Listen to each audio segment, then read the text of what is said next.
Hey, everybody. Welcome to a special episode of the Can We Please Talk podcast. As always, I'm Mike Leon. Nick Savari's on vacation. I'm actually on vacation as well, too, but we wanted to leave you guys and gals out there with a recent episode that Nick and I did as we joined Overcoming the Divide and the host, Daniel Corcoran.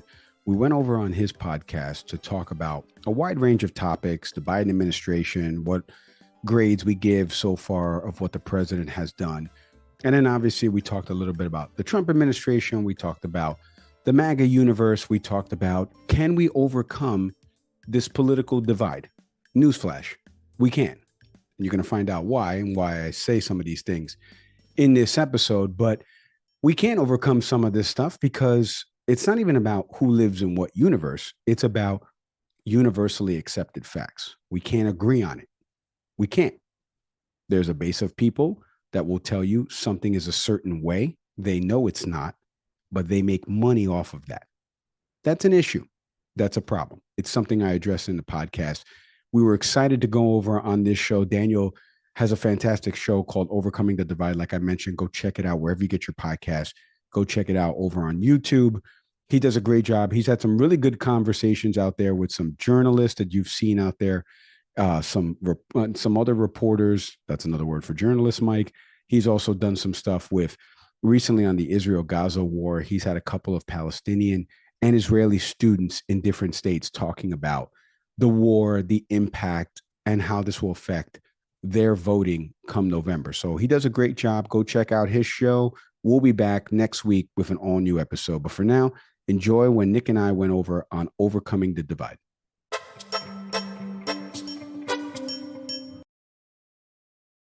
Today, we're breaking down the 2024 election and the prospects of both Biden and Trump, but also analyzing RFK Jr.'s campaign as well. Expect to hear both the blunders of Biden and Trump thus far, but also some of the issues that voters may find them favorable around. Welcome to Overcoming the Divide, a platform dedicated to insightful political discourse and debate. In this episode, we're joined by Mike Leon and Nick Zavery, the co-hosts of the Can We Please Talk podcast, where they dissect numerous political issues, what's going on in contemporary discourse, and much more. If you enjoy this conversation, I please ask you to, one, share it with a friend, but also check out their podcast, Can We Please Talk, which is available on Spotify, Apple, and all other major platforms. Now, without further ado, welcome to Overcoming the Divide.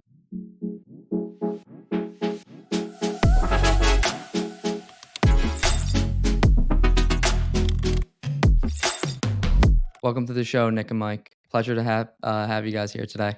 Yeah, thanks for having us. Yeah, and for context here, you guys host the podcast Can We Please Talk, which I took a listen to recently and really enjoyed the dynamic of you guys and also some of the guests you brought on. But under today's kind of conversation, what we're taking a look at today is Joe Biden, his presidency, how that's looked so far, what he's got going into the election this year, and probably a whole lot in between. But I'd love to kick things off on getting your guys' thoughts on if you had to assign Joe Biden a letter grade for his presidency, first term, what would that be and why? I know, broad question, but broad question, right? Well, you know broad what? question. I'll let Nick go first because I feel like I'm a little bit of a harder grader, and also, you know, as I've been doing some more, television and being more in the throes of the DC world, you kind of hear different feedback from different people, some that have worked for former administrations, et cetera. And we've had a bunch on our show. So I'd like Nick to go first because I'm curious to see what he thinks as well from a letter grade perspective. Yeah, I would say I would give him a B minus. I think by all metrics, and I'm going to talk about metrics in the sense now of nationally where we are. We're in a better situation than we were in 2020. Now, that being said, to the average American, let's talk about not those really sort of at the top 1% or even the top 10% from a socioeconomic standpoint. It hasn't been great. I mean, we're still in a situation where there's a growing income divide. And this is actually from just some reporting from Bloomberg. From a domestic standpoint, we've seen some pretty big wins in terms of the infrastructure package. The problem, though, with that is the benefits of it, we're still not going to see anytime soon. So when you ask me for a letter grade, I have to talk about now, like what we're experiencing. When we think about where we are economically in terms of interest, we're still in a place where the number continues to be high, but it fluctuates. Um, in terms of some of those domestic wins, though, we're seeing a continued increase in jobs. Now, again, other side of my mouth here, I guess, because while there's still a growing income gap, we're still seeing more and more Americans receiving employment. From a climate standpoint, our spending as a nation toward addressing climate change continues to rise. We're not anywhere near trying to hit that 2050 goal of zero carbon emission. That's not realistic. But there's been an effort to recognize a very real problem that we're having as a planet. Um, where I mark him down a lot is, and this is, I mean, entirely true of Democrats, although more so probably with the Biden presidency, is when I just share those details about jobs and a better effort towards addressing climate change, we don't hear that from the press secretary. We don't really hear that really from his administration. What we hear often is, well, I'd like to do more, but it's just these darn Republicans. And to me, that's excuse making. We've seen a president who, in some ways, has been able to reach across the aisle. Unlike the former president, where that was really a challenging situation, and even previously with President Obama, particularly I'll use Mitch McConnell as an example. Joe Biden has had a better relationship with the Senate Minority Leader than arguably even the former president in Trump, and even more so with Barack Obama. And that's gone a long way in terms of when we address the challenge in Ukraine, if I'm going to move to foreign policy for a minute.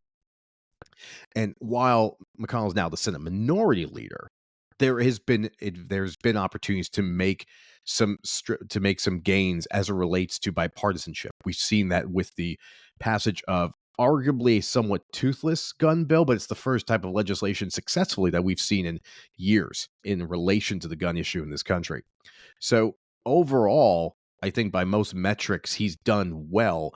The problem is, A, his messaging is horrible. B, we're in a place right now where he's no longer inspiring us. I mean, I remember back in 2017, the speech he gave in his reaction to Charlottesville was the speech that I thought really just teed up his pursuit of the presidency. What he realized he probably should have done in 2016, but opted not to. From that speech, though, to now, we see someone who looks really like a doddering individual. It's a president and vice president combination that no one really is all that excited about. And for everything I've just said a moment ago, in terms of having a relatively successful administration, I mean, it's up there arguably from an economic standpoint, perhaps with what we've even seen in the Clinton administration. But as I say that, Bill Clinton left office in 2000, with a country that was in a good situation. Joe Biden goes into a situation in the 2024 election where it almost kind of nets out where this country is as it relates to economics. But I would say that we're set up for a better future, but the current here and now for the majority of Americans hasn't been great. Yeah. I kind of agree with Nick's letter grade, but C plus B minus. I think the biggest thing for me right now is, Aaliyah has a famous song called Age is Nothing But a Number. Well, I'm sorry. Age is a number, and Joe Biden's 81. And if you watch the 2019, like what he was saying, I've talked to independent voters about this. If you watch Joe Biden 2019 primary, Joe Biden 2020, speeches, and you watch him now, to Nick's point, it's not inspiring. And to Nick's point, on the economic front, we are doing better economically. And I say this as somebody who is unemployed right now, whose industry has taken a hit, the media and technology space, the industry that I work in day job wise. So I'm unemployed saying this, folks, okay? So that way the transparency level. We are doing better economically, and the job growth, it's in sectors that are not mine. It's in healthcare, it's in leisure and hospitality, but we are doing better. But you don't know it. And to Nick's broader point, you don't even know that President Biden is matching numbers from arguably the greatest president, Bill Clinton, in terms of economic benefit for the United States. So he gets grades down for that. I agree that KJP, the White House secretary, is, and I'm somebody that's kind of glued to these pressers, obviously I'm a contributor for a network, so I get a lot of questions asked about, Senate hearing committees, subcommittee hearings, pressers of the day, either from the State Department, from, what's happening at the White House podium. So I watch these things, and to Nick's point, it is a bit uninspiring because I don't think that there's somebody spearheading it from the top down that can inspire that message. And by the way, it's the same thing with the former president, Donald Trump. Anybody that he had at a spokesperson level, or even when he's given speeches to the American people, they haven't been good. They're a little bit off kilter and stuff like that. And what we talk about all the time on our show is you want to come out there, you want to practice, know your stuff, but you don't want to sound rehearsed. And right now, President Biden just can't get it together with respect to messaging. And his age is Hmm. showing, and that's not a bad thing to say. It's his age is showing. Like, he's 81 years old. Like, that is not a bad thing to say. And the other guy is 78. So, like, these aren't bad things to say. It's not ageist of us to say it. These are things that are playing out in front of us. They both have gaffes to varying degrees. To Nick's broader point, again, foreign policy always ranks lower in terms of voter sentiment. But the foreign policy stuff, he came in, carried over the Trump philosophy of no new wars. We're going to get out of wars, including the longest one we've been in. And then he botches it, right? And then, obviously he's going up there from a messaging standpoint, talking about that the Afghani president will be fine. Taliban won't take over. And within 3 weeks' time, the Taliban is taking over. And we have what happened with 15 Marines, losing their life in that blast at Kabul airport. So, and we've covered that on our show, Nick and I. So the foreign policy stuff, gets him down a notch, because right now we're seeing Russia invade a sovereign country, their neighbor to the south, along their border. Now we're seeing China's aggression to Taiwan, and we're seeing what's happening in the Middle East. Now, again, he's not the president, prime minister of any of these countries, but military aid, assistance, all of that stuff is at the behest of the American taxpayer. So we're going to have to pay for that stuff. Somebody's got to pay for that, and we're the ones paying for it. And so you kind of give them a little bit of, a little bit of a markdown for that. But to Nick's overall point, what I looked for, and the reason why President Biden, spoke to so many voters in 2020, that was the biggest thing: voter turnout. 150, 6 million people turned out. In 2016, there was only 123 million people that turned out to vote. And so the reason why is because he said, I will be a president for you. Doesn't matter, red or blue, right? I didn't mean to rhyme right there. But he said that. And people thought he would continue to carry that message. The problem is, to Nick's point, the message has gotten lost, and the messenger is older now. And so I don't know what we do in this 24 election. This is a pivotal election where it's the first time ever where we truly could see a third party candidate get to like double digits in terms of, especially if RFK is able to get on ballots. He's still having ballot access issues. Cornel West potentially now is doing more TV and media as this ramps up. You never know with these third party candidates. And this is the time where 60% of Americans say they don't want to see this rematch. They don't want to see a former administration that they think was callous, disregard, flagrant in terms of some of the things that they did from a policy perspective. And we saw how the former president left the Oval Office, the first time ever not doing a peaceful transfer of power. And now we have this person, this administration in, which right now has had foreign policy botches, and we have wars popping up, obviously with Russia and Ukraine, Israel and Gaza.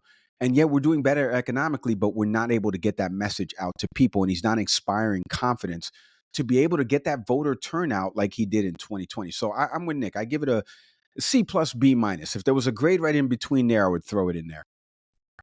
Mm.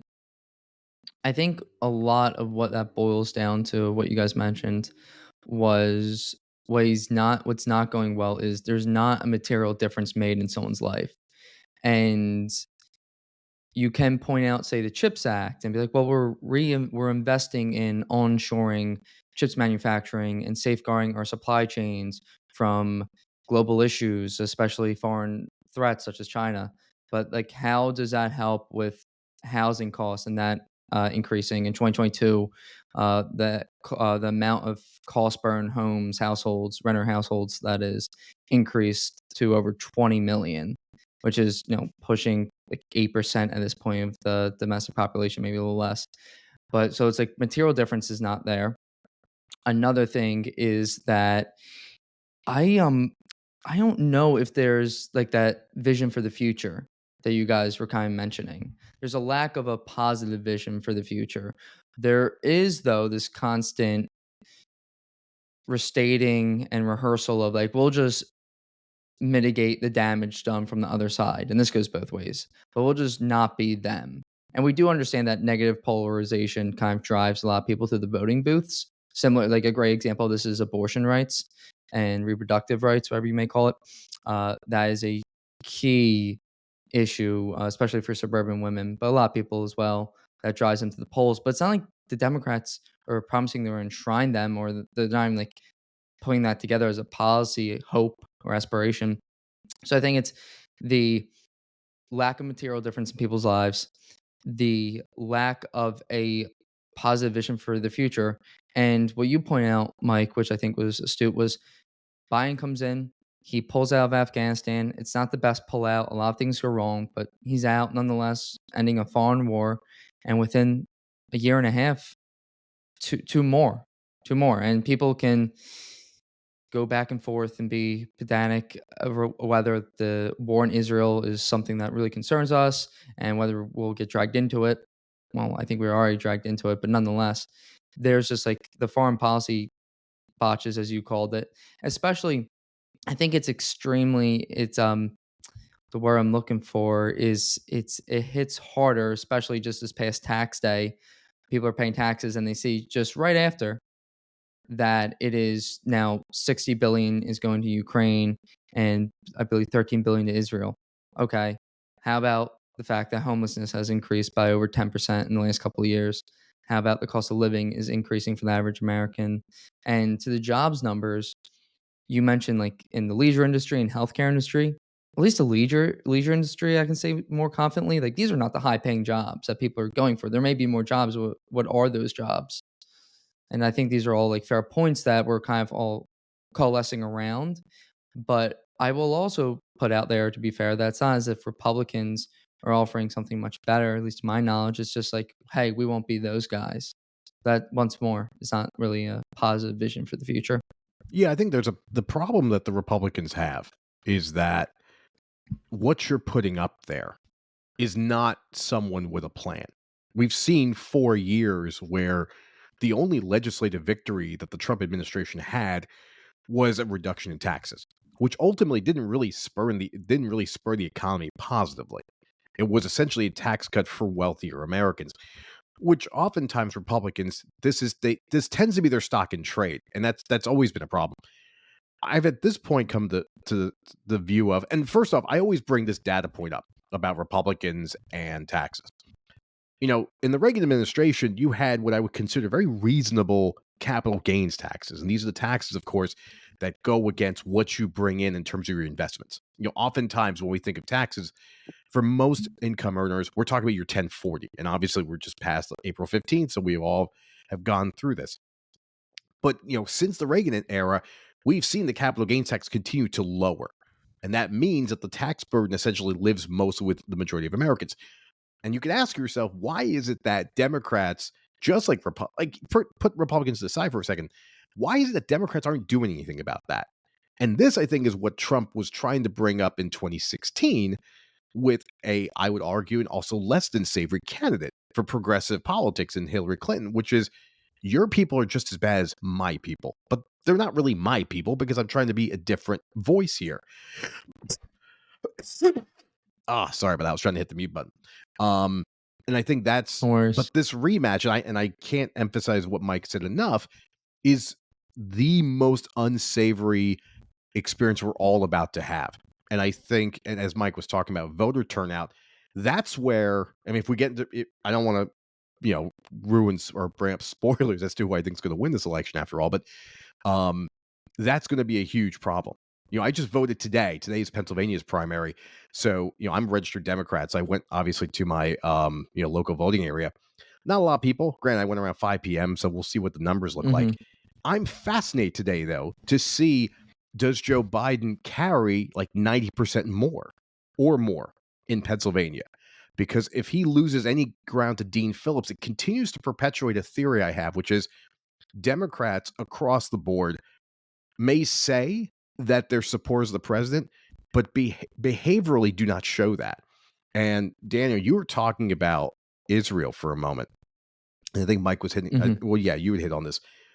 And what we're seeing recently with the protests at Columbia and Yale, what we have seen been going on is an outcry, particularly from younger Americans who are not necessarily as tied to an ideology about complete and unfettered support for Israel, which we've seen since really the creation of the nation.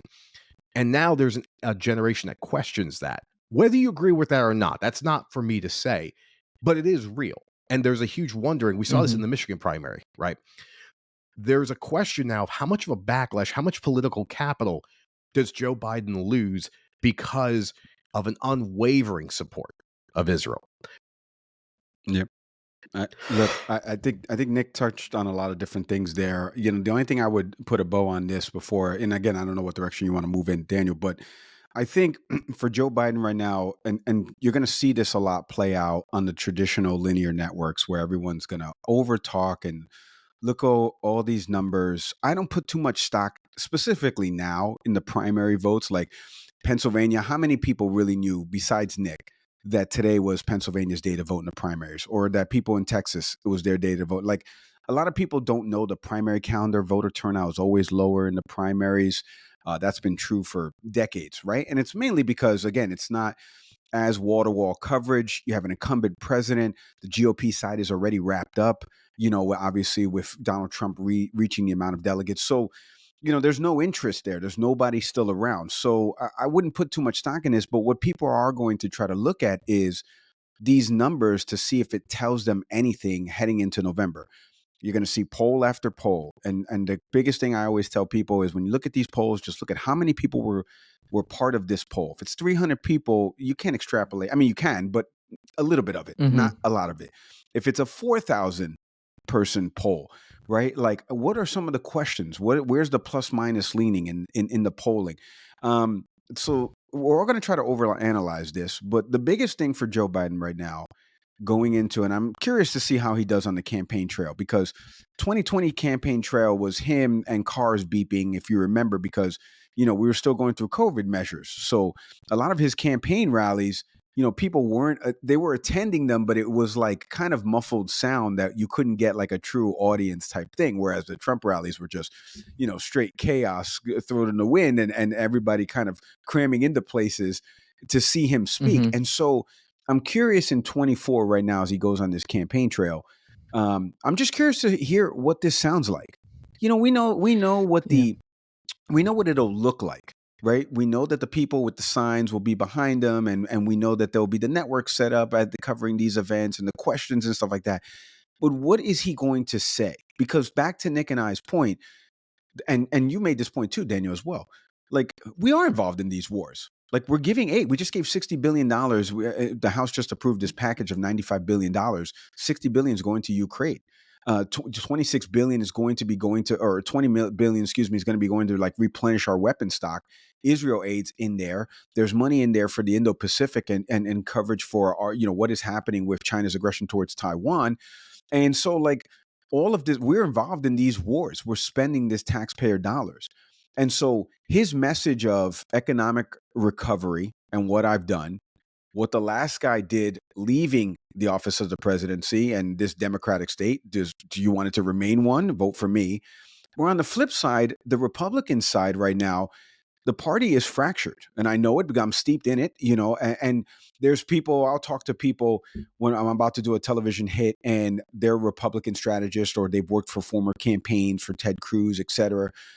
And they'll say to me, I wouldn't say that out there. And it's like, what are you saying it to me for in here? You got to say it out there where the cameras matter, because the issue that they're having right now is he has a grip on the Republican Party, but there's still about 30, maybe 25, 30% of folks that, if you look at the voting totals from the primaries and caucuses, voted for Nikki Haley or voted for Ron DeSantis, right? So there's people that wanted to try somebody different, but at the end of the day, will they still vote R down the ticket? And that's going to be the interesting thing. And the other part is, some members of Congress on the Republican side of the aisle, Representative Chip Roy said this on the House floor. We haven't passed anything, guys. Nick and I have members of Congress on, and they've said that this is going to go down in history as the House that's passed the lowest amount of pieces of legislation. I think around 28 to 30, if memory serves me correct. Um, this is terrible. And Chip Roy's like, what can I go back to my district in Texas and tell them that we've done, especially a border state where immigration has been listed as in exit polling as people's number one issue. This is not me saying it. It's not Nick saying it. This is Representative Chip Roy saying it, the guy who's upset with his own caucus in conference, excuse me. So we have right now the Republicans, as specifically as the House majority shrinks, they have shown that they have not been able to govern that chamber. And then when Democrats get in power, we have certain things. You guys just mentioned this before about like abortion is going to be on the ballot. Where is that message of what's the plan to codify? Can't go back to the law of the land. What's the message? What does that plan look like to to make Roe v. Wade or that instance or write that legislation so that there is an access to reproductive care for everybody at at a federal level that supersedes state mandates and laws. Like, where is that? Like, what does that look like? They have alluded to it, but they haven't specifically outlined what it looks like and how to do it. We've seen with the student loan debt, right? I'm running on this, but now you're getting challenges from it. So I'm so interested. I want to get to November already. I want to fast forward everything. I want to see one or two speeches, a debate or two, which Nick and I are involved with a foundation that is trying to get all of these candidates access to debates. And we could touch on that in a little bit, but like, I want to see one or Yeah. two debates, and then I want to see what happens the week of November 5th through the 8th. It's funny because wanna fast Democrats forward. use the argument of the in support of abortion and women's reproductive rights. A little like the way Republicans use guns. There's this sense of, if you don't support us, this privilege will be taken from you. There's not a, if you vote for us, we'll put into law provisions to make sure this never gets taken from you. What we've seen in terms of victories for women's reproductive health in Kansas, states that you would not imagine that, Michigan. We've seen at a state level that there's been victories there. And that's many ways have been a good thermometer of why this has been such a horrifyingly bad issue for Republicans.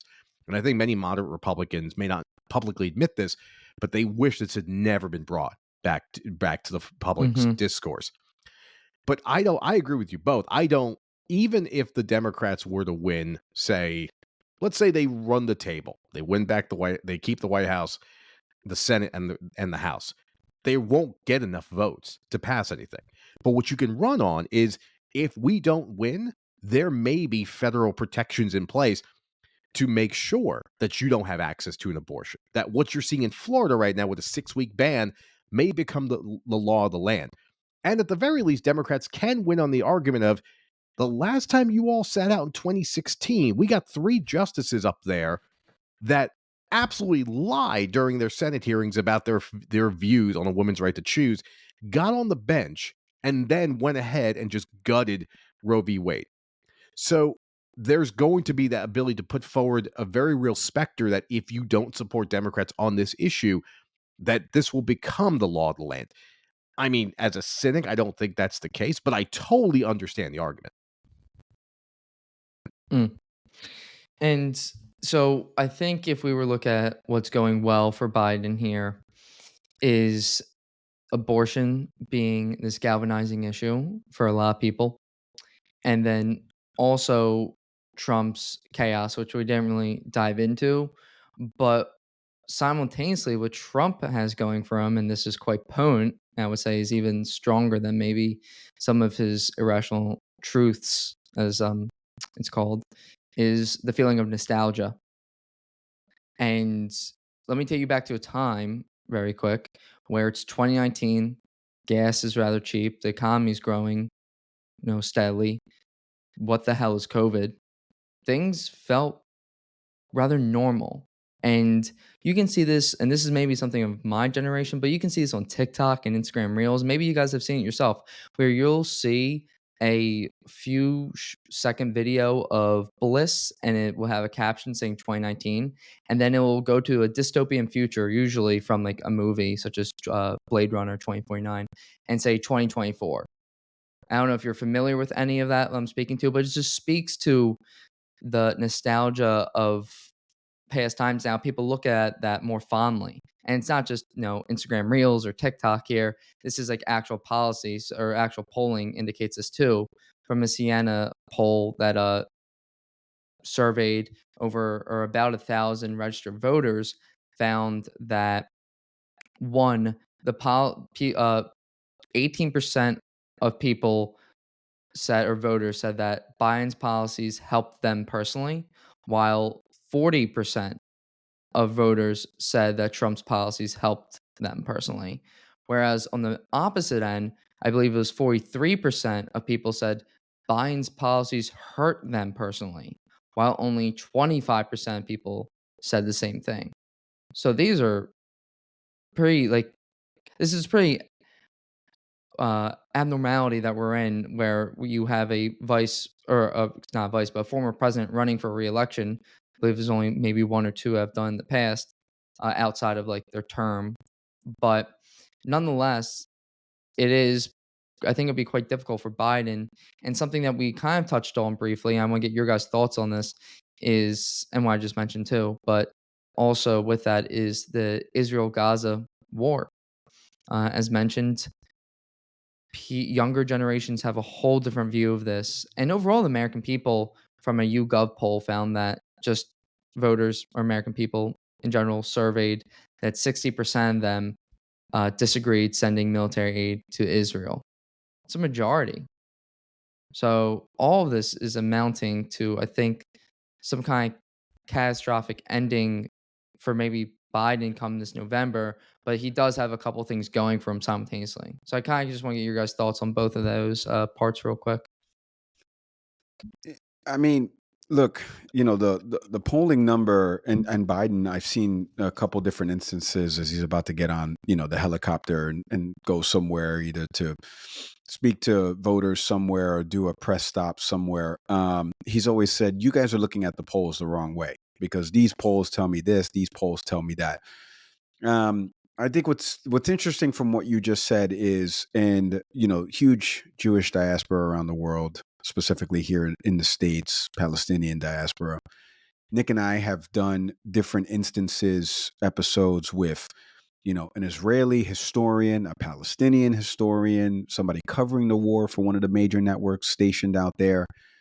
And every single time, all you got to do is go to our comment section, Can We Please Talk Podcast. You can go check it out for yourself on Instagram, on YouTube, and you can see the vitriol that's, in either direction. What Nick and I get, we've both been called Hamas supporters, then we've both been called Israeli supporters. It's like it's intellectually, dishonest and lazy, because what Nick and I try to do on the show, and it's so funny that we're on your show, Daniel, called Overcoming the Divide, because we're not going to be able to overcome the divide, because people don't believe that the sky is blue, the sun is yellow.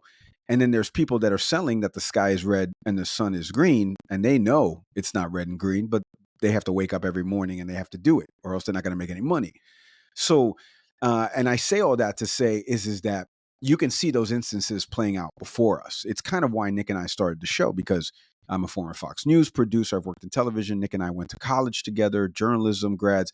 And now we've kind of become thrown into the DC circles and the television punditry world. And now we get members of Congress on the show. So we're able to ask some of these questions. And we come at it from subject matter experts. We want to get subject matter experts to answer these questions.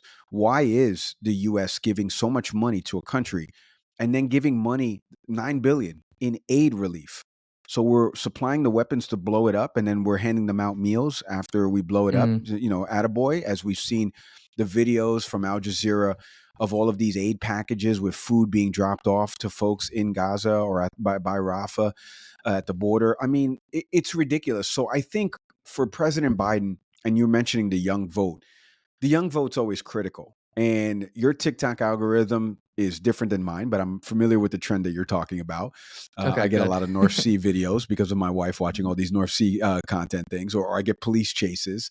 Nick, I don't know what Mhm. Nick gets. Nick probably gets wrestling videos or something like that, and then I send it to him. That's probably why he's still in that funnel. But even just in that right there, there's polling that shows people get their news from non-traditional sources. We just did this on our last episode, where obviously the TikTok ban and what the House is trying to pass and trying to get ByteDance to sell. 170 million people on that platform. They're all getting their news and Mhm. information from something that's not CNN, MSNBC, Fox News. They're not reading traditional papers. All of them have converted to digital. And so we really don't know how young voters are going to sway, but we're seeing more and more protest around the Biden administration's handling of the war. Back to the primary voting process, and Nick mentioned about Michigan and the uncommitted vote.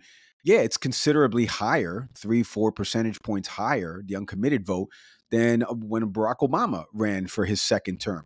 So there's polling that shows that. But at the time, there wasn't a war happening in the Middle East, right? There is, I mean, again, Israel and Hamas has been, since 06, 07, but there was not a war happening at current present time like there was what happened on October 7th. So it's going to be interesting to see if, I don't know if people are going to have short-term memory, with respect to this election. I think that issue will play out for people. I think the issue is going to be, and you've heard tons of pundits say it, I agree with it. It's the couch. It's it's this, you know what? I'm not going to vote. I don't want to be a Mm. part of this. I don't like either of these guys. Yeah, 2019 was great, cool. But then 2020 happened, unfortunately. Like it did happen. And the response, as D Wade like to say, D Wade likes to say, is it's not about falling down. It's about getting back up. And our responses in 2020 with Trump as president, I mean, we all watched those pressers from home, right? We were like, what is this? This is supposed to be our commander in chief. Then we thought, obviously, Governor Cuomo was doing a good job. Turns out he was not doing the best job. Like, we Yeah. didn't know what to Some make of controversial our, words there. yeah, it's like we did not know what to make of our leaders at the time. And we were swayed in either direction with public opinion. And now look at look at the backtrack of where Governor Cuomo is on the outside of politics. And so I think what the biggest thing for me is going to be is that do people forget about all this stuff? Do they just not turn out? Do we go back to 2016 levels of voter turnout? I know Democrats won't want that because it's historically Republicans always go day of, right? But now the mail-in ballot process is more elaborate, it's extensive, it's extended to other states. Like, I just don't know if there was going to be an issue that would get people to not go to, out and vote. If you could think of one thing, economic collapse, right? Something like that. I don't know. People think that there's tons of people coming into our country illegally, and Custom Border Patrol is saying that numbers are rising. Or I don't know, Jews are under attack on college campuses and there's a war in the Middle East. Oh, geez. I got all three of those things, and like, so, and then President Biden is the current president. I don't know that Donald Trump is the solution to that. But President Biden, to Nick's point, we don't know if he's the answer either. So you could get a lot of people that are like, you know what? Not my, as my wife likes to say, not my monkey, not my circus. So they'll sit out. That's not the right thing to do either. Nick, what do you Nick, think? you want to? Yeah. Yeah. I think the thing about the rose-colored glasses in 2019, and many administrations will say this, and I'll echo the same thing. So, we're a few years removed, from 8 years of what many would consider a successful presidential administration in Barack Obama. And I said earlier that, Trump's only legislative victory was reducing taxes. So you set up a 2019 where where he's still basically banking on 8 years of economic recovery. So the country is in a far better situation than it was in, say, 2008. And then with the pandemic, and then you move to a situation where economically companies are still playing catch up. And I say this because inflation being what it is, when you still see high prices in your stores, if inflation costs were to go down, does that necessarily mean that companies will reduce their cost? Not necessarily. Many companies took PPP loans, are still trying to use that as an excuse of, well, we keep raising prices for for whatever reason. Inflation can sometimes be lobbed up there as a justification for rising costs. Daniel, you were talking about housing costs. So where I live in Pennsylvania, um, in 2020 we actually moved here, and at the time, the price for our home was incredible. We lucked out when we moved here. Shortly thereafter, between lumber costs and other additives, essentially, I'll say, to get a home like ours, even for our neighbors who just came maybe a year later, significantly higher asking price. Also coupled with high interest. Interest as it is, yes, that is a matter that lays at the feet of the Fed, and I do put that on Hmm. the administration of the White House. But in terms of price gouging, which is often what you're seeing in grocery stores, that's a consumer advocacy problem. And I don't see any easy fix. I mean, I think even if you have a Republican president, does that mean immediately that prices go down? I don't know. I do think though that when one thing that also came up and something I read from Bloomberg was those $1,400 stimulus payments that were given to voters, not even just voters, just American citizens. Problem with that Hmm. is, and I think you need to do that, but the issue is when you're giving money directly, you devalue the money, hence inflation. So there is a problem with trying to come out of a massive economic downturn during the pandemic to a situation now where companies are playing catch up and using the pandemic as an opportunity to try to recoup lost money. Again, despite receiving federal support in the form of PPP loans, that will live on Biden because of that he's currently president. But going ahead, I don't know if you're going to have a situation where a Republican president, at least the current frontrunner, is necessarily going to have a solid plan. Now, I say all this with a very important caveat. There is something that I'm actually sympathetic toward the Trump administration on, or in lockstep with. I am a huge critic of China. I'm a U.S. jobs first Democrat. You can consider me a blue dog Democrat this way. I'm pro labor, but I also believe in American jobs. The Democratic Party ignored that. When with the onset of globalization, the Democratic Party basically went the way of Republicans. Like, let's just basically hand all of this to major corporations, and wherever they get their employees from, all the better for the US. And that arguably was a mistake. I don't so in that, and I say all this because if we're trying to look at some form of economic recovery, we also do have to look at production. And Daniel, you mentioned the CHIPS Act. We have to look at what are the other opportunities for American jobs to become viable again, that we're not just simply offloading them to other nations in the form of cheap labor, which shame on both Democrats and Republicans for greenlighting that. Where Trump's stance on China made a lot of sense. But the problem is, it's Donald Trump. Mike and I talk about this all the time. We're both in our 40s. If you grew up in the tri state area in the 80s and 90s, you're very much aware of the track record of one Donald John Trump.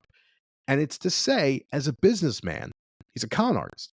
Really doesn't have any economic or any business ventures you could point to and say, that's an example of success. Even as a real estate person, we're seeing what happened in New York in the sense of fraud, basically inflating values in order to get more money from banks. To trust that individual to have a clear vision for economic prosperity is something I can never sign off on because I've known this person too well. Could I see a Republican president step forward and say, yes, we need to push forward and potentially look at deregulation as a way of just basically creating a production based country as we once were? Possibly. The problem is you have a person who's a front runner who has no vision for that and will not, let's be clear, should he win the presidency, will not put a cabinet together that will be in any support of that whatsoever, as we saw previously with a previous cabinet where by the time he was done, most of those people did not keep their original positions. All problems, all a bunch of problems for both candidates coming into 2024. However, what I see here too being broken down is how Trump would not be the answer to a lot of these problems, but I think that's one step ahead. So it's almost like two decisions in the eyes of maybe a voter. is, or just your average like person thinking about it, is like, all right, well, Biden's not doing that good of a job. All right, that's one. But would Trump do a better job? Or am I just voting against Biden because he's just not doing that good of a job in my eyes? So I think it's like two decisions. And I don't know how many people are really thinking of the latter. And I also don't think, like, for the people who are uh, more on the left, typically progressives, where the Israel Gaza war is this animating issue for them and they're debating a ceasefire and everything and chanting Genocide Joe. I don't see those people voting for Trump at all. I do see those people, as you said, Mike, earlier, being couch voters, be like, nope, I'm just not here for it. I don't want to vote for either candidate, and I'm gonna sit this election out, which is obviously gonna be devastating for Biden when you do have a candidate like Trump that does have this loyal fan base that will go to the mat for him time after time. So those are a couple challenges I think right there. But I am curious because this was brought up a bit earlier, but dark horse in the race may be the first time since the 90s that a third party candidate may be quite influential in this upcoming 2024 election, and that is Robert F. Kennedy. What do you guys think of his prospects? Because he is starting to gain ballot access. His VP, whose her name is eluding me at the moment, but I think that was a strategic move to gain a lot of, honestly, her wealth, in essence, her support, her aid to get that ballot access, because that's what a lot of it comes down to, is making sure you have the money to put this forward. So, what do you think if he continues to get ballot access, which he is doing? How much of an impact do you think he could have? And do you see him as someone offering a positive vision forward? And I'll lastly add that I think he's actually the only person, I'll just give my personal thoughts, who's actually offering a positive vision forward and acknowledging how we steered off the track a bit. I'm not even saying from a policy standpoint he's that much different from Trump on Biden, especially like a foreign policy issue such as Israel. But he acknowledges how like America's quote steered off course and that we need to get back on track. And I think his Super Bowl ad that he did was quite ingenious to bring back the Kenny name that so many people are familiar with, but also just a number of more recent ads as well that kind of encapsulates this message. Yeah, so I said this at the beginning of the show that it's if there's one election where you think a third party candidate could, a la Ross Perot, get garner, at least a fair percentage of votes, where you start to think about, shouldn't we have more parties? Shouldn't we be like other countries around the world that have multiple parties that, engage in this, and not, we don't cram all this ideology into two political parties here. This would be the election to do that, right? And you were talking about RFK's VP choice, Nicole Shanahan. She's the one that actually paid for that campaign ad that you saw during the Super Bowl. So she's an interesting VP pick. I've talked about this before in a couple different segments. Again, when you're making a VP pick, and Nick and I have never worked in strategic communications for a campaign or anything like that, so let's not misrepresent anything. But I know I've done strategic communications for other businesses, and I know the first thing you want to do if I want to instill some public confidence, yeah, I got to show you that my number two, you've heard of.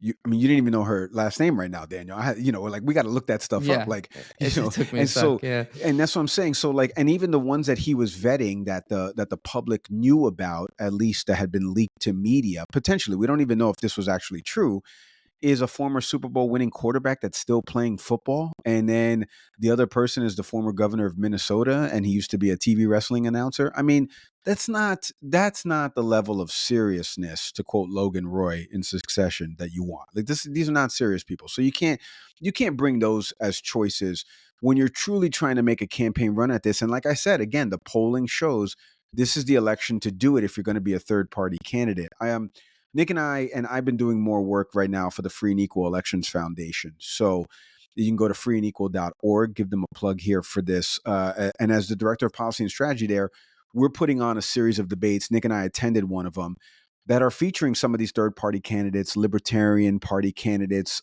We got one potentially coming in July at Freedom Fest that potentially will feature RFK, Cornel West, Jill Stein, and a couple other candidates from the Libertarian side Hmm. that it will really showcase a true debate system. One, all the candidates on stage. And by the way, Trump and Biden have both been invited to this debate. We're trying to get all of them on stage together. RNC doesn't want Trump to debate. Trump doesn't want to do it. He thinks he's ahead of everybody, so he doesn't need to debate anybody. And then President Biden is the president of the United States, so he's got prior commitments. Something will pop up, and he doesn't need to go debate folks that are polling at like 8 or 9%. But back to the ballot access thing, and if RFK gets on ballots, where will voters actually give him a shot? Nick and I have talked about this before. We've had some other polling people that have been on the show talking about this. The voters that I've spoken to, and I'm in Florida, right? Nick's in Pennsylvania. So Nick's for all intent and purpose in a blue state. I'm in a red state. So the red state voters that I talk to down here, and I've done this now because now people know our show. They've seen me. So of course their first inclination is to just regurgitate everything politics wise that they have built up inside of them. And so I said, okay, well, let's do this. Let's do a little circular table here.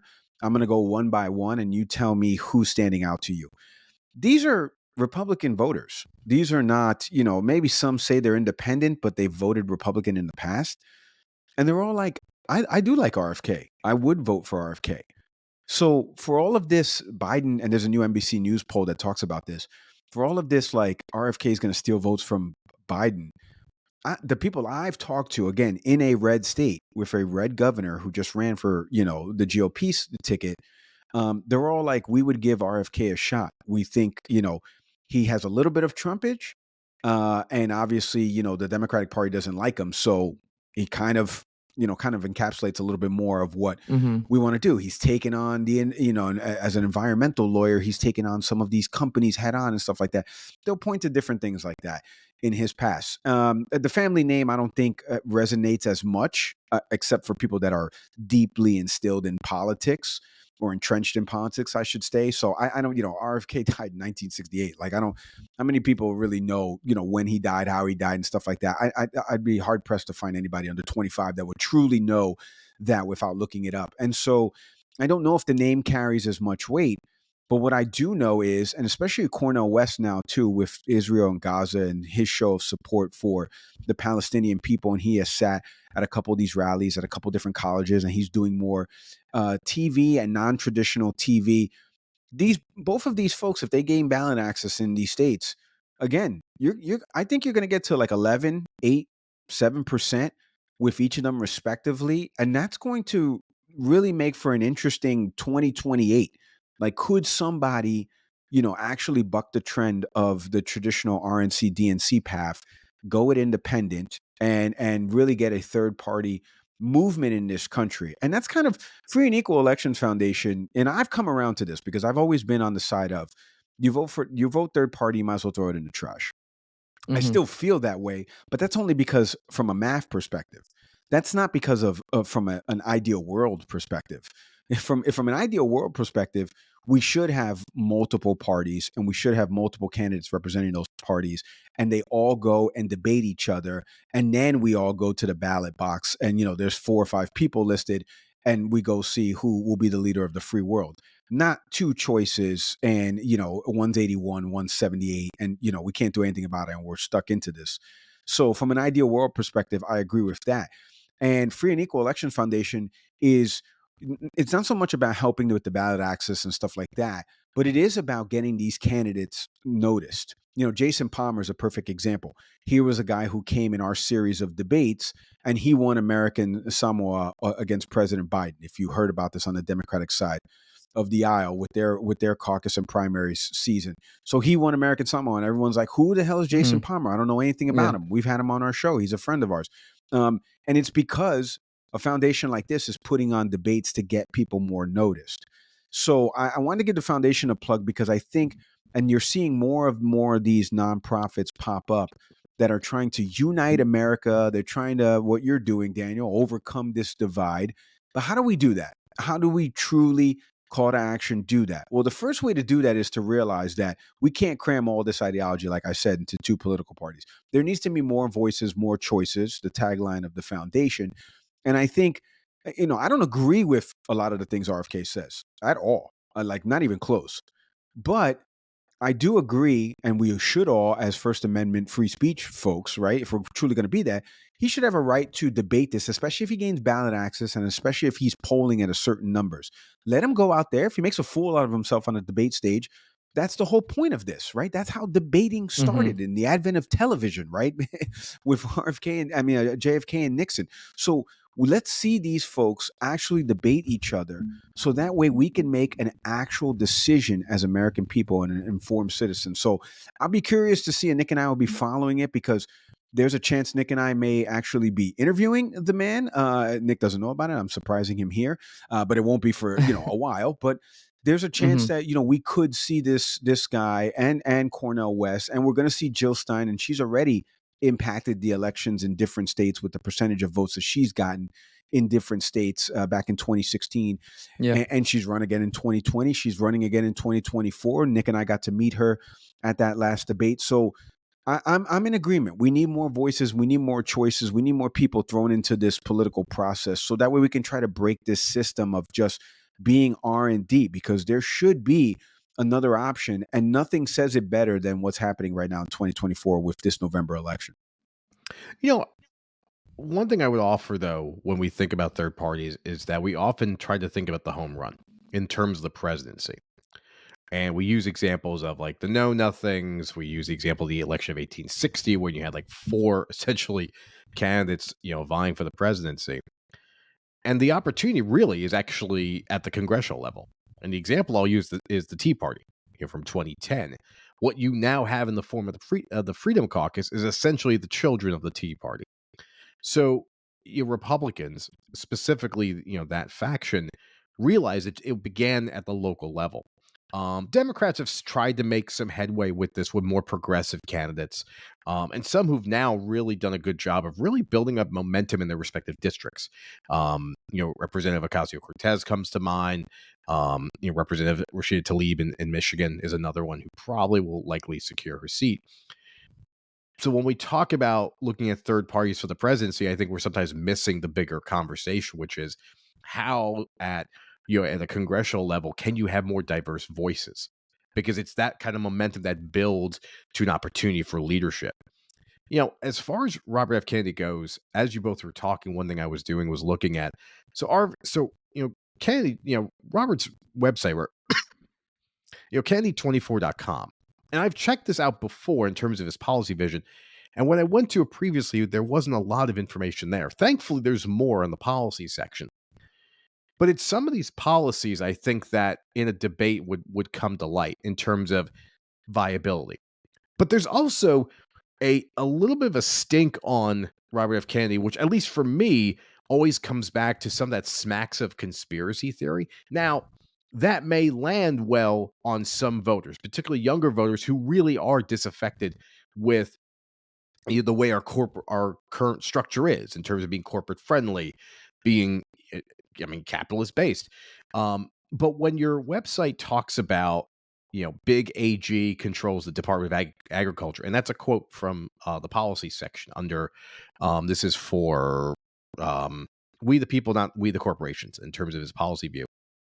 When you talk about big pharma controlling the CDC, the FDA, and the NIH, you sound a little like the friend that we all have that probably smoked a little too much pot and suddenly thought that it had answers to everything. Now, I think there's some out of the box thinking too that he brings to that Kennedy brings to this conversation under the home ownership and American dream section of his policy page. There's a reference, there's a discussion here about a tax-free 3% government-backed mortgage bond.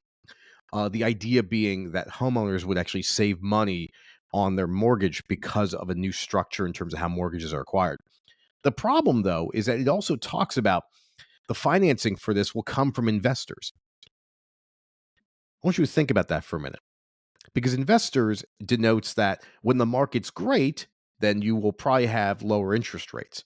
When the market's not so good, you may see those numbers fluctuate. And if that sounds familiar, then congratulations, we're back in the 2008 housing crisis. So there's policy matters that make me a little uncomfortable. That all being said, I would welcome a different view. In 1992, At about like 18.3, 18.2% of the popular vote went to Ross Perot. And in many ways, that was because his presence on the debate stage with later President Clinton, former President George Bush, was a voice, an outside voice that said, this is ridiculous. We could do better. Later on, now, not that he really garnered much of a vote, but Steve Forbes, talking about a 15% flat tax. There's different ways that we could be looking at the challenges that we have as a country, the current structures that we have as a country, that we should be open to more innovative thinking. Could Robert Kennedy Jr. bring that? Perhaps. I will say, years ago, when he was a host on Air America, talking about environmental challenges and the work he was doing as an environmental lawyer, very inspiring. And had that version of Robert F. Kennedy run for office, I certainly would have voted for him. The weird heel turn, see, Mike's got me thinking about wrestling now, around vaccines is the thing that makes me take pause. Children's Defense Fund, where he's a very big advocate, on their website posts a lot of information, medical information. But on the same website, if you look further, it says that the information here is not backed by doctors or backed by the medical industry. It's things like that that make you take pause and say, well, where are you getting this from?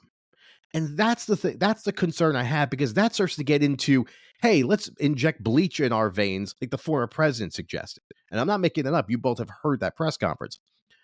So there's a concern I have about the rational side of Robert F. Kennedy and the irrational, perhaps reckless views he may bring were he to become president. That all being said, again, I look at what is currently running from the Democratic and Republican parties, and I think we should be looking at alternatives.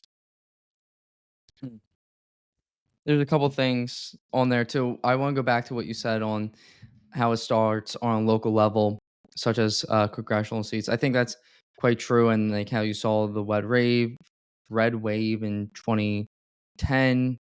But also, I think it's key to point out as well that these are nationally based issues too, like such as DEI in schools or LGBT issues or just the culture war has really upstaged any kind of local level campaign, whether it's just maybe jobs in the industry or in the area, which obviously still plays a point, but depending on how the sentiment is on a more national level, that matters a lot. And I think just a quick case study of that was the election in 2021 in Virginia, the governor's race, when Youngkin won, and his opponent mentioned that, well, maybe parents shouldn't be in schools and shouldn't be involved in that process.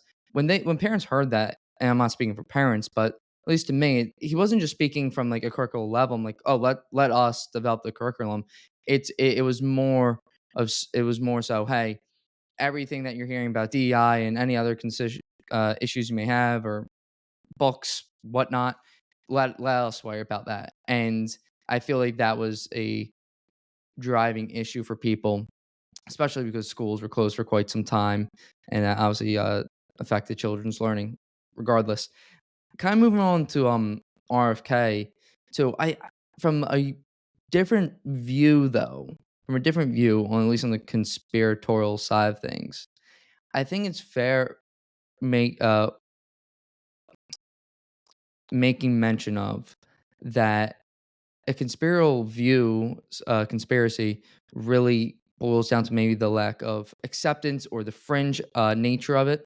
But what if it was just simply accepted by everyone? And what I mean by this is that when you hear if Biden says, I guess I'm going in like granular here, but join me for the ride, please.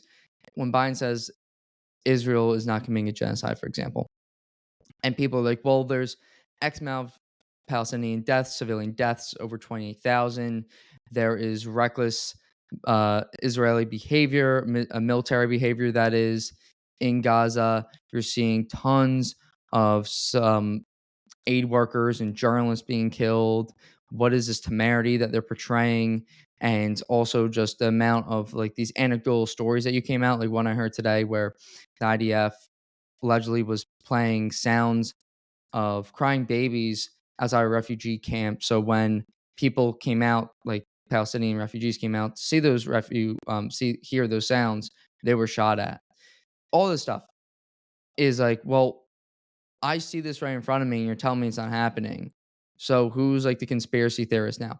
And maybe that's not the right labeling of it. I'm just kind of like providing a counterclaim to things that even though it may come off conspiratorial, I think there's also deeply unpopular stances that give people pause, but they're just widely accepted as being normal. Y- The You thing guys about tracking? Yeah. yeah, I mean, I I appreciate that counter to that. The worry I have, and when I talk about Robert F. Kennedy Jr.'s stance Hmm. on what he would consider sort of shadowy agents that are controlling elements of the government, what we find is often that the data doesn't back that up. I mean, particularly with the vaccine issue, he really was parroting talking points that we've seen previously from Jenny McCarthy, who herself who has changed her view. And it's ridiculous that I'm mentioning a former Playboy Playmate here, but that's kind of America right now when we talk about science. But when you have someone who likens vaccines to autism, which has been denounced, and in fact, the person who put forward that argument lost their medical license because the research that they put forward could not be verified and backed up. That's what would cause any concern. When you say that, well, what people see in front of their eyes to tell them otherwise, could you be the conspiracy theorist? I understand the view, but what I would offer, though, in some of the takes that Kennedy Jr. has had, at least in particularly in science, is, well, the experience of an individual person. Tell me where that's coming from. Because if we're saying vaccines cause something, and you're looking at your particular child, well, then I would offer is, can we talk about causality for a minute? Because when we do talk about, for example, the IDF bomb, hitting a building, well, that's true. Like if you saw it with your own eyes, that indeed happened. If you're telling me that a vaccine then produced autism in your child, you're saying that you witnessed two things happening and you see the link. And I would say, in just any basic understanding of human anatomy, there's a lot more processes that are going on. And you probably want to talk to medical experts to get a better understanding of that. But in the matter of a military attack, sure. I mean, you could certainly say, hospital X has been hit. There's no denying that. Granted, the IDF may refute that sometimes, but I understand your point. But the struggle I have there is that you can be confronted with fact, and it's really hard to refute that. Yeah, let me take it a step further here because I was hopeful that Nick didn't say what I was going to say, and he did not, and he didn't even come close. So at first, the first thing is, and the thing that Nick and I do is the transparency part of this, right? With our show, like the reason why Nick is passionate about this is because his wife is, an emergency room doctor, like, especially in the pediatric section. So he's sitting next to somebody who is a medical professional and expert, right? Daily. I have a daughter who's on the spectrum, right? So this issue is incredibly important to me. So I don't agree with anything that RFK has said. My kids are vaccinated and stuff like that. And I also agree with freedom of choice. Like if you don't want to vaccinate your child, that is your choice. Like, I mean, it is. There are doctors that will refuse you. When I lived in New York City, the pediatric firm that we would go to, it said it on the door. Like if you don't want to give your kids vaccines, this is not going to be the practice, for you. So that's the whole part of this freedom of choice. It was kind of like with the COVID vaccine. Nick and I have said this a bunch. You don't have to get vaccinated. You should. But you can't tell me, I lost my job for 25 years. I was working at this place. Cool. Great story. Compelling and rich, to quote Ron Burgundy. But unfortunately, you don't own this company. So you can't work here anymore, my man, because we've decided to make a policy where you got to get vaccinated. If you don't understand that, tell me and I'll explain it to you. Because this is my problem. And you're talking about the high arching theme of this show, Daniel, overcoming the divide. We can't overcome the divide when people don't have a conversation on the up and up. That is on the up and up right there. Okay. With respect to the vaccine, you don't got to get vaccinated. Nobody's stopping you. You can't complain that you lost your job. You don't own this company. You don't own Walmart. You're not the Walton kid. So you don't own this company. So sorry, get a new job where they will allow you to not be vaccinated. It's not that hard. This isn't rocket science. Back to what we were talking about before with RFK and his platform and conspiratorial things. The problem with conspiracy theorists is if I say 10 things and I get one of them right, it's the broken clock effect, right? where you'd be like, "Wow, he was right on that." We've seen this with Alex Jones. He was right on that. He said this.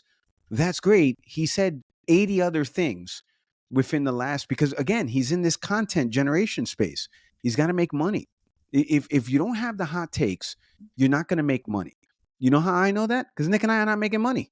We're not making money. We don't have the hot take factory coming out each week. These folks, and again, I say this as somebody, if I had worked at a deli for forever, if I was a plumber, and no disrespect to anybody having those jobs. If I had those jobs and I didn't work in news, I didn't work at Fox News, I didn't work in conservative media for WR Radio, I don't know Sean Hannity personally like I do.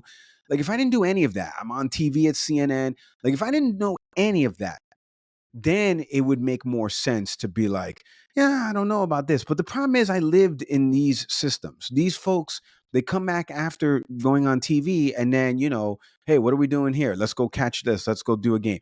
Like we've had people say that to us. We've had members of Congress on our show say that to us off mic, where I'll give an example without giving the congressional women's names. Two of them, one on the Republican side, the Democrat one, told Nick and I this. In the hearing, she's attacking me. When the camera turned off, we should work on something legislatively. Why would I do that? Why would I do that with you? Are you going to retract everything you just said about me that's false on there? No, of course not. So back to the conspiracy theory part of this, and it's why I tell people to diversify their news sources. I'm not stopping anybody from listening to Candace Owens or Steven Crowder or Ben Shapiro or reading Matt Taibbi or Barry Weiss. I'm not stopping people from doing that. I'm just telling you now, their revenue streams have changed. It's the same thing with like Mehdi Hassan, who's been on our show, who left MSNBC. Now he started his own network. But is he going to regulate things? Because he's over here saying, "Yeah, I'm going to let people say what they want to say." Is he? I don't see any. I don't see any Latino voices on there. I don't see any other folks on there that are whatchamacallit, of different persuasions to be able to do that. So now he's got to wear that content generation hat. And my problem with conspiracy theorists are specifically the ones that are espousing it, not the ones that are consuming it. The ones that are espousing it, you can say anything and throw it up against the wall. One thing sticks. That doesn't absolve you of the other 18 things you got wrong. Like you're 1 for 19, you'd be demoted to the minor leagues. You'd be sent down already, unless your name's Jackson Holiday for the Orioles, who's struck out so many different times. This is wild to me that we are putting these things in this category of like, yeah, it's a conspiracy theory, but only if like some more people believed it. No, how about if it was true? Is the government some big conspiracy? I'm sure the government's compartmentalized like every other company. The CEO on down never told me what was happening. He would tell it to my boss, which would trickle down to his boss, et cetera, et cetera. And maybe I would get a piece of that information. That's the way the government operates. We've had former FBI, CIA, DOJ folks on here. That's the way it operates. It's compartmentalized. Is it a big conspiracy? Are there things they're not telling us? Sure, I'm sure there are. But if we're going to operate that everything is conspiratorial in nature, then you need to go all in on the conspiracy theory. You need to be taking out all your money, not trusting the bank system. You shouldn't have an Apple iPhone because that has a UDID that tracks you device wise. You shouldn't have credit cards because that tracks you and tracks your method of payments if you're using it either at ATMs or at different kiosk locations. You got to go all in on the conspiracy theory. That's the only thing I would counter on that, Daniel. So the first one, you can throw 18 things on the wall. If one of them is right, that doesn't absolve the other 17. And the second thing is for the people that are truly living in the conspiracy lane, I better not see you waiting online at the Apple store for a brand new Apple device and stuff like that when you're talking about the government being tracking you. When I just told you, as somebody who's worked in product and technology for 15 plus years, launching some of these platforms that you use, they're tracking you. You can't live in both worlds and say that you believe in this and then you're partaking in it. Appreciate it. I think all of this kind of just speaks to the failure of institutions and mainstream media, which I would just counter with. And I wasn't at least attempting to equate vaccine conspiracies, whatever they may be, with a genocide or a alleged genocide. More so that it's the framing of the two, which are both pernicious, not saying they're the exact same thing. Nonetheless, it's like that 1984 quote. It's like ignore your eyes, ignore your ears, don't listen to what like you're being sold or what you're seeing. But nonetheless, I think those points are valid that when you talk about regulation and who's doing the regulating, but I mean, let's use a mainstream media outlet such as Fox, or let's use another one such as MSNBC that peddled different, literally conspiracy theories, such as on Russiagate or on January 6th. I mean, for Fox News, that is by all means a mainstream media outlet that's well regulated. It peddled lies about the election for months until a lawsuit literally forced them to admit that they were wrong. That's mainstream. So I think all these independent creators are coming out of the failures of these mainstream outlets and government institutions. Let's talk about the CDC that said we're not going to release vaccine data because we don't trust the public. You don't trust the public? That's not your job. So we can counter that, night and day, but this all kind of generates from the fact that it's coming from a failure. It's coming from a need. The market's demanding this because obviously the people are not happy with the status quo. I'll also go back to that one pundit or commentator who was fired or let go, or who left, I should say. He left based on his Palestinian comments or his comments on the Israel-Gaza war. That view obviously wasn't really permitted there, so he went. He's doing his own thing now. So it's basically just not fitting a certain narrative within the mainstream that's kind of, I would say, generating this. I mean, you always had guys like Alex Jones who were putting out these awful conspiracy theories, like such as the Sandy Hook one, which literally hurt people and their families, and it's despicable. But nonetheless, I'll just count with conspiracy theories, plenty to go around. And I agree with you that you shouldn't just pick and choose and be like, oh, well, I believe in that, I don't believe in this. No, but let's look at like where they're coming from, which I think it's a failure to admit on, say, an institution or mainstream media outlet the truth in the matter. So yeah. Yeah, I would offer there too that, when we talk about Alex Jones, there's a theme to this conversation today. We're talking a lot about national issues. And often when we do that, we inevitably we end up projecting ourselves into these situations. And I was saying earlier about the death of local information. Now, I talked about like local discourse. I talked about local elections. And a big thing that comes up for me often on our show is, the death of local media. So local newspapers, and I'm still a newspaper person, continue to disappear. A couple of years ago in The Atlantic, there was a great story about a major newspaper in Chicago that basically was bought out by a hedge fund company. And the company basically just gutted the newspaper because they looked at it as a commodity, and you find a way to profit, make profit off of it, gut it and remove it. So we've gotten to a place, and I bring this up with members of the House all the time, not necessarily on a show, but like a concern I have is when I hear someone like AOC talking about climate change. I get it. It's real. Fine. The district that she serves as a member of the House, tell me about that. What are their needs? I live in Easton, Pennsylvania. My local paper is actually basically for the Lehigh Valley, right? But my local town paper is almost non-existent. When I know more about national issues, but I can't tell you what's going on in my town council or where my legitimate concerns are or my aspirations are about the activities of our mayor, something went wrong. And I think that continues a bigger problem is that when I go to the grocery store, there's ample copies of the Philadelphia Inquirer, right? Or even the New York Times, especially on Sunday.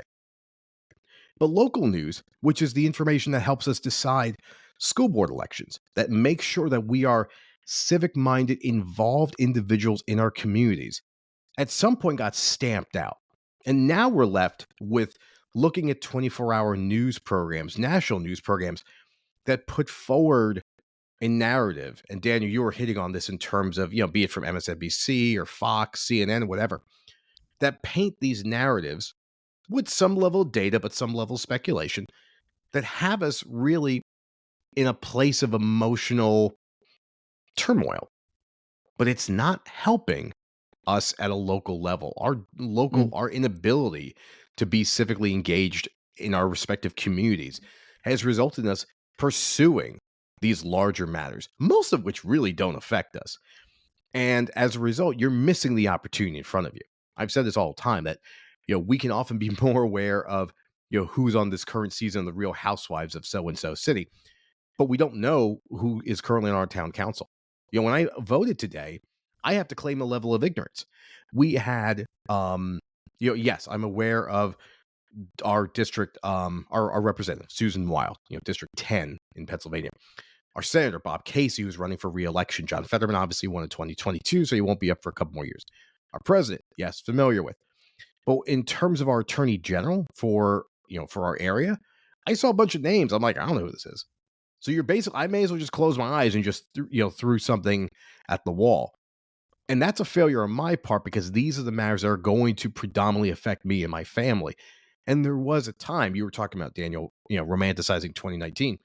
I'll even go to like 1719, or actually rather 1819.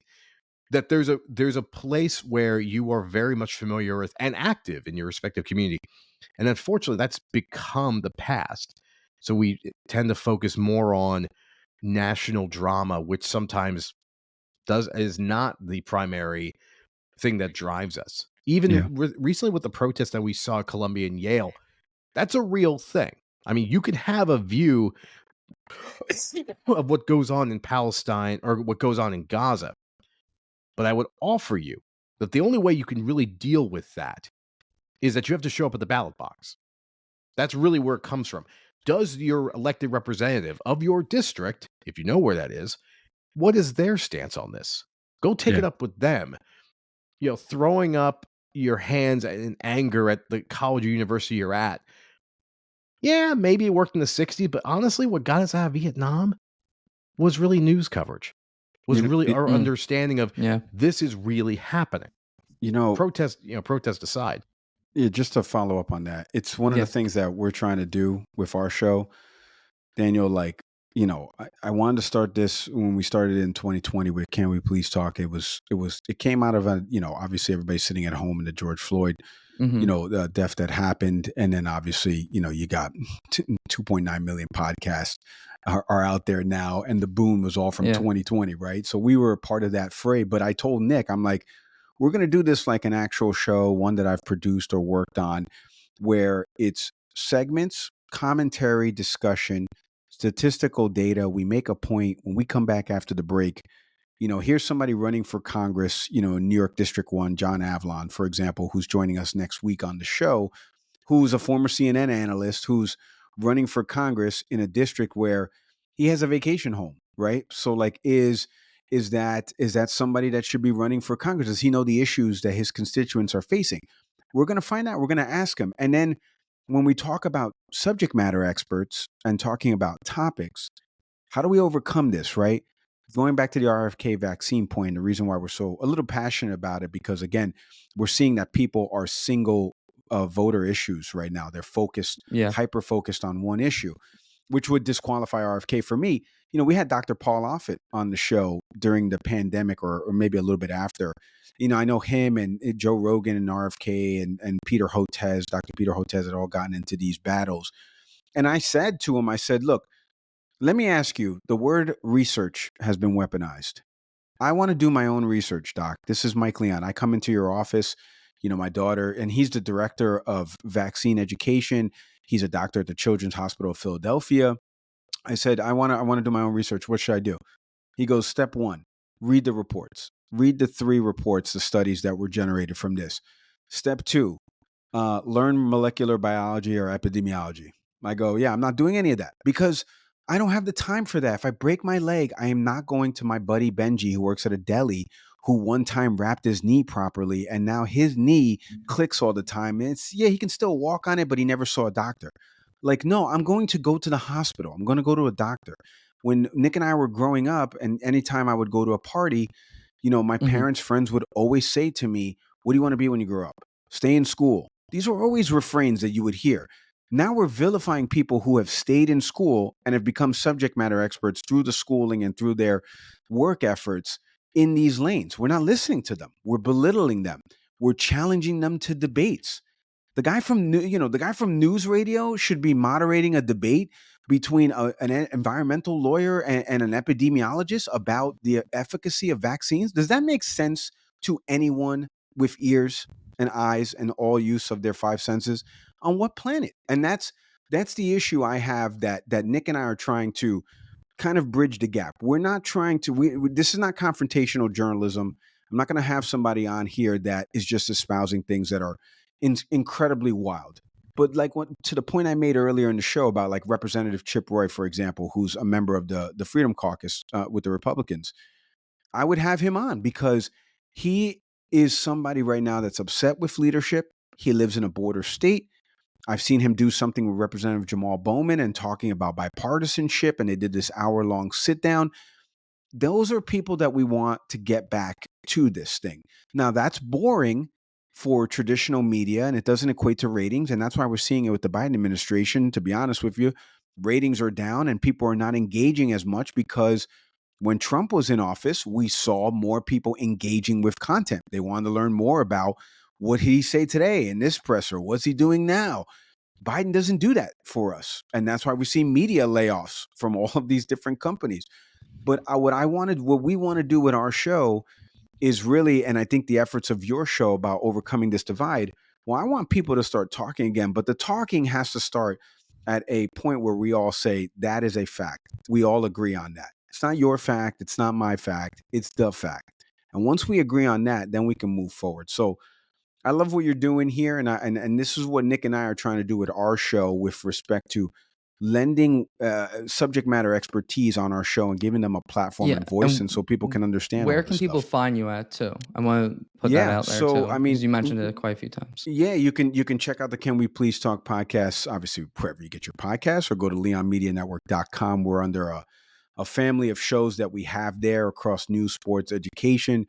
Follow us on TikTok and IG at Can We Please Talk Podcast, on Twitter at Can We Please Talk.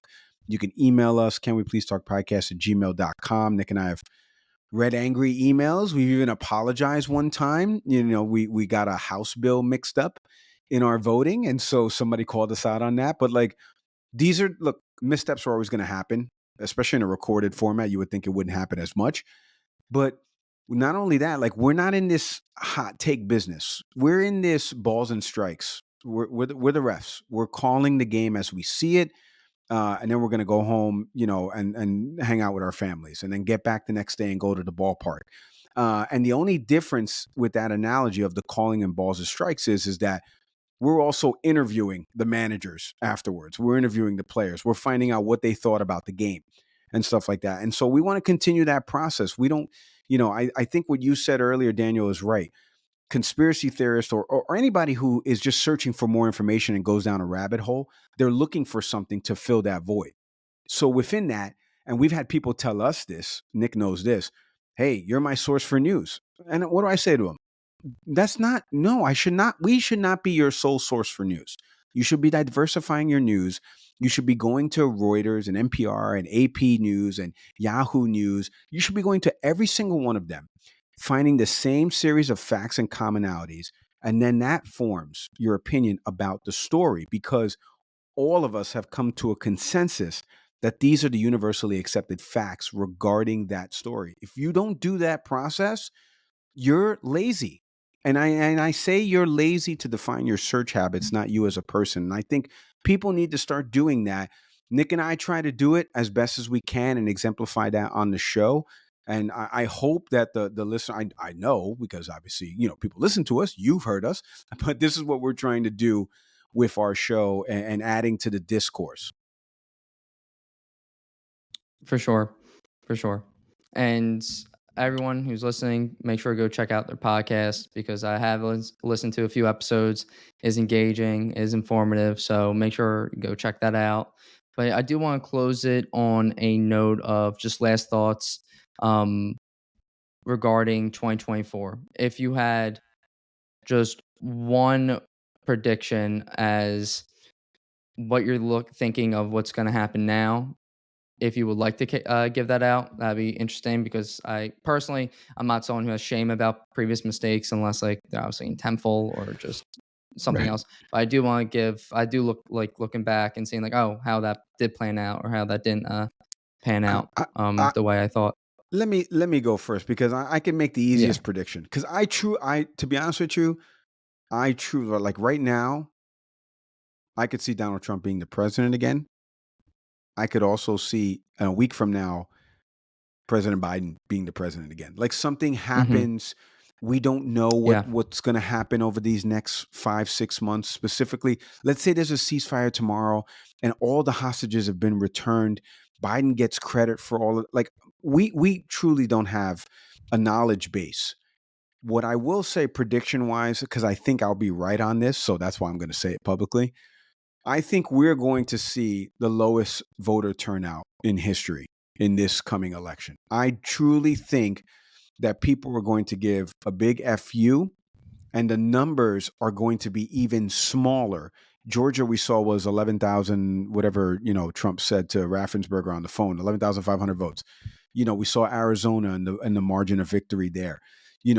I think the margins are going to be so much smaller because A, voter turnout's going to be lower, and B, if RFK, Jill Stein, and Cornel West get on ballot access on these states, I think you're going to see that number impact the general. So will it be 2016 level?